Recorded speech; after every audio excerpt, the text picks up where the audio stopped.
भारतीय परीक्षाओं की तैयारी करना अपने आप में एक अलग ही दुनिया है। मतलब हर साल लाखों छात्र अपने दिमाग को एक ह्यूमन सर्च इंजन में बदलने की कड़ी ट्रेनिंग लेते हैं। बिल्कुल। और ये आसान नहीं है ना? वे हजारों ऐसे ग्लोबल समिट्स, डिप्लोमेटिक मीटिंग्स और टेक कॉन्फ्रेंसेस का डेटा याद करते हैं जिनकी पीछे की कहानी से उनका दूर दूर तक कोई लेना देना नहीं होता। तो आज की इस गहन चर्चा में हम एक ऐसे ही सफर पर निकलने वाले हैं। एक ऐसा सफर जहां कॉन्टेक्स्ट यानी कहानी को पूरी तरह से हटा दिया गया है। सही कहा। आज की हमारी source material UP home guard GK GS की एक बेहद एनर्जेटिक क्लास का ट्रांसक्रिप्ट है। ये राष्ट्रीय और अंतर्राष्ट्रीय महत्वपूर्ण सम्मेलनों का एक बहुत बड़ा और तेज तरार कलेक्शन है और इस डिस्कशन का एक बहुत ही क्लियर मिशन है। हाँ, और वो मिशन बहुत स्ट्रिक्ट है। एकदम स्ट्रिक्ट वो मिशन है। ध्यान से सुनिएगा। क्वेश्चन बाय क्वेश्चन तक सोल्यूशन दो, कोई एक्स्ट्रा पॉइंट्स ऐड मत करो। सही बात है, यानी सवाल देखो, सीधा जवाब टिक करो। कोई इधर उधर की बातें नहीं, कोई भटकाव नहीं। वही तो। अब मुझे लगता है कि एक बेहद दिलचस्प साइकोलॉजिकल और स्ट्रैटेजिक तरीका है। देखिए, जब जानकारी का भंडार बहुत विशाल हो ना, जैसे सैकड़ों सम्मेलनों के नाम हैं, उनकी तारीखें हैं, शहर हैं, तो ह्यूमन ब्रेन अक्सर ओवरलोड हो जाता है। हम इंसान हर चीज के पीछे का क्यों और कैसे जानने की कोशिश करते हैं, जो कि जनरल नॉलेज के लिए तो बहुत अच्छा है। हाँ, पर जब आपका लक्ष्य सिर्फ एक मल्टीपल चॉइस एग्जाम पास करना हो, तो वो एक्स्ट्रा जानकारी एक रुकावट बन जाती है। इस सोर्स मटेरियल की खूबी यही है कि ये पूरे डेटा को एक जिप फाइल की तरह कंप्रेस कर देती है। चलिए फिर इस जिप फाइल को खोलते हैं। अगर हम इसको अनपैक करें तो सबसे पहला और भारी डेटा टेक और साइबर सिक्योरिटी का निकल कर आता है। इसे स्मार्टफोन के अलग अलग फोल्डर्स की तरह सोचिए। एक फोल्डर एआई का है और दूसरा साइबर सिक्योरिटी का। एग्जैक्टली और सोर्स सीधे सबसे मॉडर्न टॉपिक पर अटैक करता है, आर्टिफिशियल इंटेलिजेंस। हाँ, बताया गया है कि 12 और 13 फरवरी को नई दिल्ली के भारत मंडपम में भारत बोधन एआई कॉन्क्लेव आयोजित हुआ, एजुकेशन मिनिस्ट्री यानी धर्मेंद्र प्रधान द्वारा। और इसके दो सीधे रिजल्ट्स बताए गए हैं। आईआईटी मद्रास में सेंटर ऑफ एक्सीलेंस की स्थापना और आईआईटी बॉम्बे और कोलंबिया यूनिवर्सिटी के बीच एक समझौता। बस उतना ही। वही तो मेरी दुविधा है। अगर हम इसके पीछे का कॉन्टेक्स्ट पूरी तरह हटा दें तो क्या एक छात्र बिना ये समझे कि सेंटर ऑफ एक्सीलेंस असल में करेगा क्या, सिर्फ इन नामों को रटकर एआई के फ्यूचर को समझ सकता है? कि इस स्टडी सिस्टम का असल मकसद एआई का फ्यूचर समझना है ही नहीं। अच्छा, तो फिर क्या है? इसका मकसद है ट्रिगर वर्ड्स के जरिए दिमाग में एक स्विच ऑन करना। सोर्स सिखाता है कि जैसे ही एग्जाम पेपर में बोधन एआई वर्ड दिखे, दिमाग को तुरंत मद्रास और बॉम्बे की तरफ दौड़ जाना चाहिए।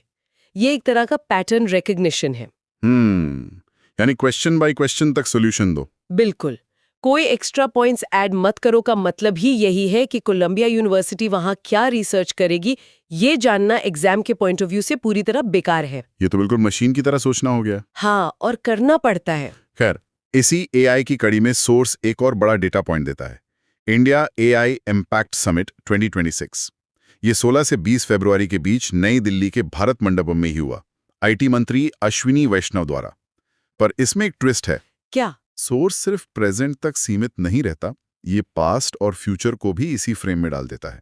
बताया गया कि 2025 में ये पेरिस में हुआ था और 2027 में ये जिनीवा में होगा। स्थानों का ये सीक्वेंस पेरिस, नई दिल्ली और जेनीवा अपने आप में बहुत कुछ कहता है। ये दिखाता है कि ग्लोबल टेक का सेंटर ऑफ ग्रेविटी कैसे शिफ्ट हो रहा है। पर फिर वही बात, एक कैंडिडेट के लिए ये जियोपॉलिटिकल शिफ्ट कोई मायने नहीं रखता। उसे बस साल और शेयर मैच करना है ना। एकदम सही। उसे बस कॉलम ए को कॉलम बी से मिलाना है। इसी टेक सिक्योरिटी के हिस्से में सोर्स एक और इम्पोर्टेंट समिट की बात करता है, साइबर धोखाधड़ी पर राष्ट्रीय सम्मेलन। ओह हाँ, 10 और 11 फरवरी भारत मंडपम। इसका आयोजन सीबीआई, जिसको याद रखने के लिए बताया गया है कि स्थापना 1963 में हुई थी, और गृह मंत्रालय की एक संस्था I4C ने किया। उद्घाटन अमित शाह द्वारा हुआ। पर यहां मैं थोड़ा रुकना चाहूंगा। हाँ, बोलिए। ये I4C आखिर है क्या? सोर्स सिर्फ इसका नाम और एस्टैब्लिशमेंट ईयर, जो कि 2018 है, देकर आगे बढ़ जाता है। इस तरह के भारी भरकम एक्रोनिम्स को बिना समझे याद करना तो रटने की एक्सट्रीम लिमिट हो गई ना। अगर हम इसे थोड़े ब्रॉडर कॉन्टेक्स्ट में देखें तो I4C का मतलब Indian cyber crime coordination centre है। ये देश भर में साइबर क्राइम से निपटने की एक बड़ी एजेंसी है। ओके। लेकिन इस क्लास में इसे डिटेल में ना बताने का एक बहुत ठोस कारण है। जब आपको 41,000 वैकेंसीज के लिए लाखों लोगों से compete करना हो, तो हर एक सेकंड कीमती होता है। हाँ, कंपटीशन तो कट थ्रोट है। बिल्कुल। अगर कैंडिडेट I4C के वर्किंग मॉडल के नोट्स बनाने बैठ गया, तो वो बाकी 50 समिट्स के नाम याद करने से चूक जाएगा। फोकस वही है, कोई एक्स्ट्रा पॉइंट्स ऐड मत करो। ये एक बहुत ही कड़वी बट इफेक्टिव रियलिटी है। अच्छा, टेक समिट्स की इस लिस्ट में एक नाम काफी अलग सा लगता है, ब्लैक स्वॉन समिट इंडिया 2026। हाँ, ये थोड़ा यूनिक है। सोर्स कहती है कि ये 5 और 6 फरवरी को ओडिशा के भुवनेश्वर में हुआ।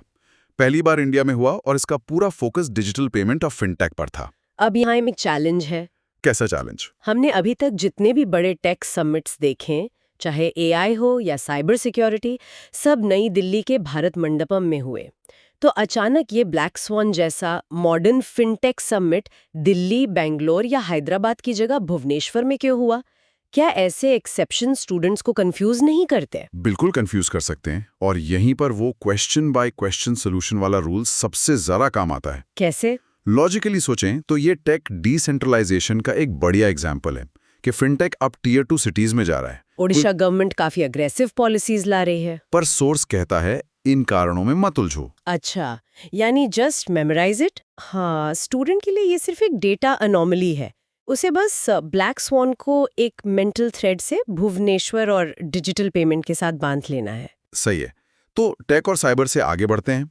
यहाँ से सोर्स मटेरियल हमें अंतर्राष्ट्रीय कूटनीति यानी डिप्लोमेसी और ग्लोबल इकोनॉमी की दुनिया में ले जाती है, और यहाँ बात सच में बहुत दिलचस्प हो जाती है। वो ट्रिक वाली बात कर रहे हैं ना? बिल्कुल। सोर्स में वर्ल्ड गवर्नमेंट समिट का जिक्र है, 3 से 5 फरवरी यूएई के दुबई में, और साथ ही बताया है कि दुबई में ही 1 बिलियन फॉलोअर समिट और गल्फ फूड फेस्ट भी हुए। पर इसको याद रखने का जो तरीका दिया है वो किसी भी नॉर्मल एकेडमिक स्टाइल से बहुत अलग है। एक ट्रिक दी गई है, 3 से 5 तेरी मेरी सरकार। सुनने में थोड़ा अजीब लगता है। लगता है जैसे कोई मजाक हो। हाँ, पर क्या ये काम करता है? कॉग्निटिव साइंस के हिसाब से देखें तो ये एक मास्टर स्ट्रोक है। मास्टर स्ट्रोक कैसे? देखिए, हमारा दिमाग बोरिंग और ड्राई फैक्ट्स जल्दी भूल जाता है, लेकिन कुछ अजीब, राइमिंग या बेतुकी बातें उसे तुरंत याद रहती हैं। जब टाइम कम हो और डेटा ज्यादा, तो ये ट्रिक्स दिमाग में एंकर का काम करती हैं। तो तेरी मेरी सरकार। हाँ, ये कोई डिप्लोमेटिक एनालिसिस नहीं है, पर एग्जाम हॉल के उस भरी प्रेशर में ये एक शॉर्टकट की तरह काम करता है, जो तुरंत स्क्रीन पर 3 से 5 फरवरी और दुबई फ्लैश कर देता है। वाओ, ये तो लिटरली दिमाग को हैक करने जैसा है। और इंटरनेशनल ट्रेड में तो इस हैकिंग की और भी जरूरत पड़ती होगी। बिल्कुल पड़ती है। एक और एग्जाम्पल है, 27 जनवरी 2026 को नई दिल्ली में 16वां भारत EU शिखर सम्मेलन हुआ यूरोपियन यूनियन के साथ, और इसमें एक बहुत बड़ा ट्रेड डील हुआ जिसे मदर ऑफ ऑल डील्स कहा गया है। ये काफी हैवी टर्म है, क्योंकि रूल क्लियर है, क्वेश्चन बाय क्वेश्चन तक सोल्यूशन दो, कोई एक्स्ट्रा पॉइंट्स ऐड मत करो। सही पकड़ा। मदर ऑफ ऑल डील्स में बहुत कुछ हो सकता है, कार्बन टैक्स, एग्रीकल्चरल एक्सपोर्ट्स, पर एग्जाम का फॉर्मेट इन बारीकियों की परवाह नहीं करता। सवाल ये आएगा कि मदर ऑफ ऑल डील्स किस सम्मेलन से जुड़ी है, और आंसर है 16वां भारत EU शिखर सम्मेलन। ये प्योर डेटा की बहुत ही निर्मम छटाई है। निर्मम छटाई, ये फ्रेज एकदम परफेक्ट है। ऐसे ही छटाई G20 के डेटा में दिखती है। 2025 का समिट साउथ अफ्रीका के जोहानिसबर्ग में और 2026 का मायामी USA में होगा। बस साल और शहर। और क्लाइमेट चेंज जैसे बड़ी इशू में तो ये छटाई और भी क्लियर दिखती है। हाँ, COP30 10 से 21 नवंबर के बीच ब्राजील के बेलेम शहर में, और बताया गया है कि ये UNFCCC के अंदर आता है। अब सोचिए, UNFCCC यानी United Nations framework convention on climate change, इस पर तो पूरी थीसिस लिखी जा सकती है। Global warming, emissions, developed versus developing Nations. पर वो सब म्यूट कर दिया गया है। एग्जैक्टली। फोकस सिर्फ 3 वर्ड्स पर है, नवंबर, बेलिम और ब्राजील। ये दिखाता है कि ग्लोबल क्राइसिस को एग्जाम क्लियर करने के लिए कैसे चंद डेटा पॉइंट्स में कंप्रेस कर दिया जाता है। तो कूटनीति से निकलकर अब जरा स्पेसिफिक सेक्टर्स पर आते हैं, जैसे हेल्थ, इंफ्रास्ट्रक्चर और एविएशन। एविएशन में विंग्स इंडिया 2026 का जिक्र है, 28 से 31 जनवरी हैदराबाद के बेगमपेट एयरपोर्ट पर। इसे एशिया का सबसे बड़ा सिविल एविएशन इवेंट बताया गया है। और इसकी ट्रिक क्या है? जनवरी में बेगम को पंख लग गए।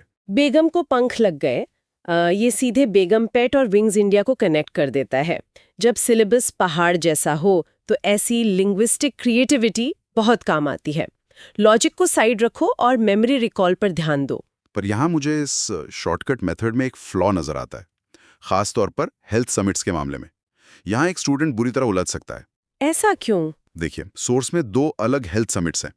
पहला है तीसरा इंटरनेशनल आयुष सम्मेलन, जो दुबई वर्ल्ड ट्रेड सेंटर में हुआ। इसकी ट्रिक दी है, आयुष दुबई गया है। और दूसरा है इंटरनेशनल आयुर्वेदा सम्मेलन, जो ब्राजील के साओ पाउलो में हुआ। अब आप खुद सोचिए, आयुष और आयुर्वेदा दोनों वर्ड्स ऑलमोस्ट सेम साउंड करते हैं। दोनों इंडिया के ट्रेडिशनल मेडिसिन से जुड़े हैं। अगर हम कहानी या कॉन्टेक्स्ट नहीं दे रहे तो इनके बीच का डिफरेंस दिमाग में कैसे टिकेगा? क्या ये कंफ्यूजन क्रिएट नहीं करेगा? ये एक बहुत ही वैलिड पॉइंट है, पर अगर हम फिर से उसी चश्मे से देखें, वो नो एक्स्ट्रा पॉइंट्स वाले, तो इसका सल्यूशन कहानी में नहीं, विजुअल कोडिंग में है। विजुअल कोडिंग वो कैसे? सोर्स मटेरियल ये सिखाता है कि वर्ड्स के मीनिंग पर मत जाओ, उनकी बनावट देखो। जब आयुष वर्ड दिखे तो उसे एक इंसान मान लो जो दुबई गया है, और जब आयुर्वेदा दिखे तो डायरेक्ट ब्राजील टिक कर दो। अच्छा, ये बिल्कुल कंप्यूटर कोडिंग जैसा है। ए इनपुट है तो एक्स आउटपुट, बी इनपुट है तो वाई आउटपुट। बीच में कोई इमोशनल या लॉजिकल कनेक्शन नहीं। आयुष मतलब दुबई, आयुर्वेदा मतलब ब्राजील। बस यही फाइनल ट्रूथ है उस परीक्षा के लिए। Got it. यानी वर्ड्स को बस एक मैथ इक्वेशन की तरह देखना है। सेम लॉजिक अप्लाई होता है इंफ्रास्ट्रक्चर पर। अंतर्राष्ट्रीय बांध सुरक्षा सम्मेलन यानी डैम सेफ्टी, ये 13 और 14 फरवरी को बेंगलुरु के IISc यानी इंडियन इंस्टीट्यूट ऑफ साइंस में हुआ, और यहाँ एक AI powered dam chat launch हुआ। यहाँ भी वही पैटर्न है। डैम सेफ्टी एक बहुत ही टेक्निकल सब्जेक्ट है, सीधे इंजीनियरिंग और साइंस से जुड़ा है, तो इसे बेंगलुरु के साइंस इंस्टीट्यूट से जोड़ना लॉजिकल भी है और याद रखने में इजी भी। सही बात है। इसी तरह आपदा प्रबंधन पर विश्व शिखर सम्मेलन यानी डिजास्टर मैनेजमेंट उत्तराखंड के देहरादून में हुआ।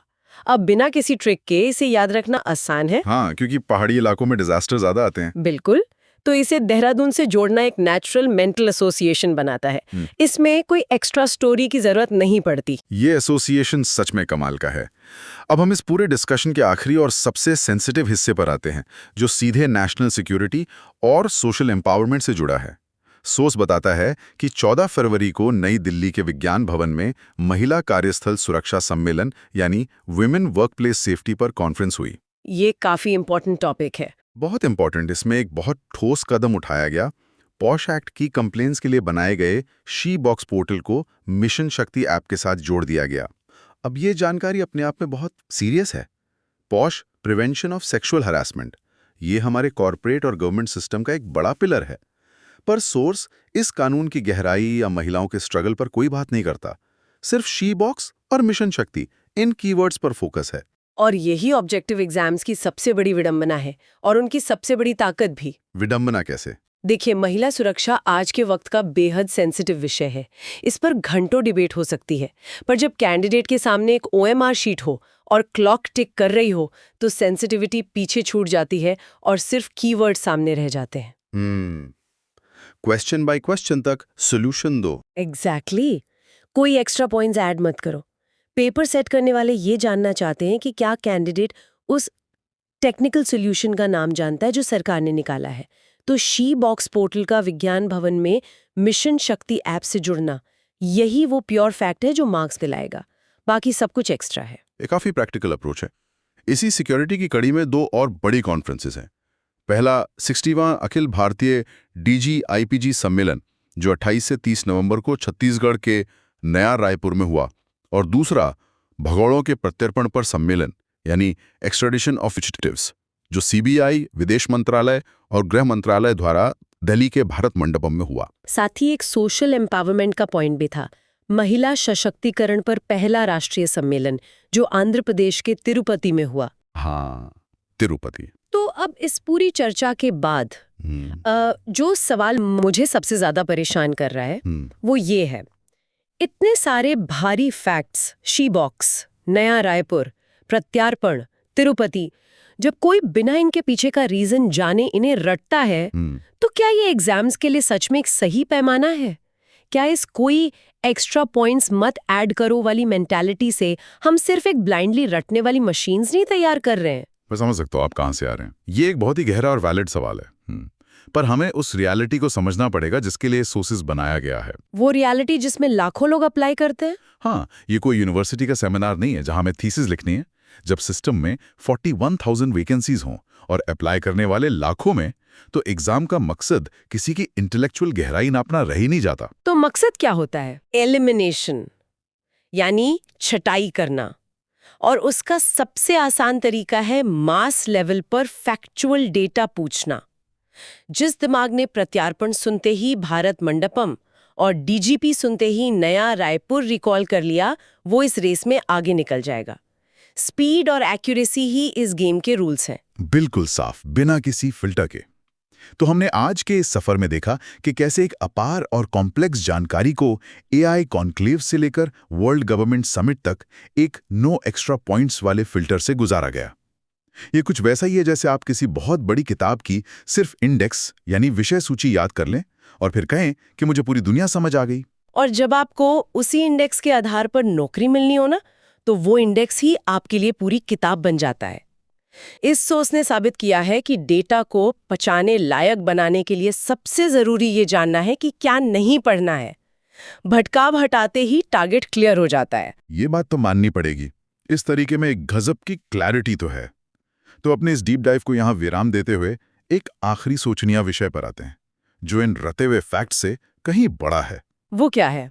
हमारे श्रोता जरा सोचें, जब हम बिना किसी कॉन्टेक्स्ट के सिर्फ इन जगहों और टॉपिक्स को याद करते हैं, भारत मंडपम में एआई, दुबई में वर्ल्ड गवर्नमेंट, देहरादून में डिजास्टर मैनेजमेंट और दिल्ली में एक्स्ट्राडिशन, तो क्या यह सिर्फ एग्जाम पास करने की ट्रिक है? या फिर कुछ और? या फिर अनजाने में ही सही, हम अपने दिमाग में एक बिल्कुल सटीक नक्शा तैयार कर लेते हैं। एक ऐसा नक्शा जो बताता है कि हमारी दुनिया और सरकारें आज आखिर किन मुद्दों को सबसे ज्यादा वैल्यू दे रही हैं। ये बहुत डीप थॉट है ना? बिना किसी एक्स्ट्रा पॉइंट के भी ये डेटा चीख चीख कर बता रहा है कि हमारा आने वाला फ्यूचर किन चीजों के आसपास घूमेगा। इस पर जरूर विचार कीजिएगा। अगली बार जब आपके सामने इंफॉर्मेशन का कोई बहुत बड़ा पहाड़ हो, तो याद रखिए, पूरा पहाड़ नहीं चढ़ना है, बस ये जानना है कि झंडा कहाँ गाड़ना है।